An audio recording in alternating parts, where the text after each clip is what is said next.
నుంచి ఏజెన్సీ ఉపాధ్యాయ పోస్టులు మినహాయించి గిరిజనులకు 100% ఉపాధి కల్పించాలని ఏపీ ఆదివాసీ గిరిజన సంఘం జిల్లా సహాయ కార్యదర్శి కె రామస్వామి డిమాండ్ చేశారు. సోమవారం పార్వతీపురం మన్యం జిల్లా కేంద్రంలో ఆర్టీసీ కాంప్లెక్స్ నుండి కలెక్టరేట్ వరకు ర్యాలీ నిర్వహించి కలెక్టరేట్ వద్ద నిరసన తెలిపారు. అనంతరం కలెక్టరేట్ ఎస్ శ్యాంప్రసాద్కు వినతి పత్రాన్ని అందించారు. ఈ సందర్భంగా రామస్వామి మాట్లాడుతూ 2 నెలల క్రితం రాష్ట్ర ప్రభుత్వం మెగా డిఎస్సి టీచర్ పోస్టులు విడుదల చేసి పరీక్షలు కూడా నిర్వహించారని, కానీ చంద్రబాబు ప్రభుత్వం ఎన్నికల సభలో అధికారంలోకి వచ్చిన వెంటనే జీవో నెంబర్ 3 తరహా సమాంతర చట్టాన్ని తీసుకువచ్చి 100% ఉద్యోగాలు ఏజెన్సీ నిరుద్యోగులకు కల్పిస్తామని హామీ ఇచ్చారని, నేడు దానిని పూర్తిగా విస్మరించారని తెలిపారు. అనంతరం వ్యవసాయ కార్మిక సంఘం జిల్లా ప్రధాన కార్యదర్శి కొల్లు గంగునాయుడు కార్యక్రమానికి సంపూర్ణ మద్దతు తెలుపుతూ రాష్ట్ర కూటమి ప్రభుత్వం గిరిజనులకు తీరని ద్రోహం చేస్తుందని విమర్శించారు. ఎన్నో ఏళ్లుగా ఉన్న గిరిజనుల ఆశయాన్ని, లక్ష్యాలను కూటమి ప్రభుత్వం తుంగలో తొక్కుతుందని, ఇది చాలా అన్యాయమని మండిపడ్డారు.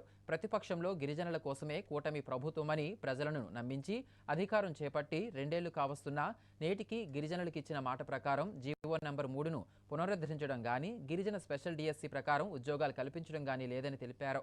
ఇకనైనా ప్రభుత్వం చిత్తశుద్ధితో గిరిజనులకు ఇచ్చిన హామీని అమలు చేయాలని డిమాండ్ చేశారు. ఈ కార్యక్రమంలో ఆదివాసీ గిరిజన సంఘం సభ్యులు పాల్గొన్నారు. ఈ మధ్యకాలంలో రాష్ట్ర ప్రభుత్వం మెగా డిఎస్సి నోటిఫికేషన్ విడుదల చేసింది. దాంతో పాటు ఎగ్జామ్స్ కూడా నిర్వహించింది.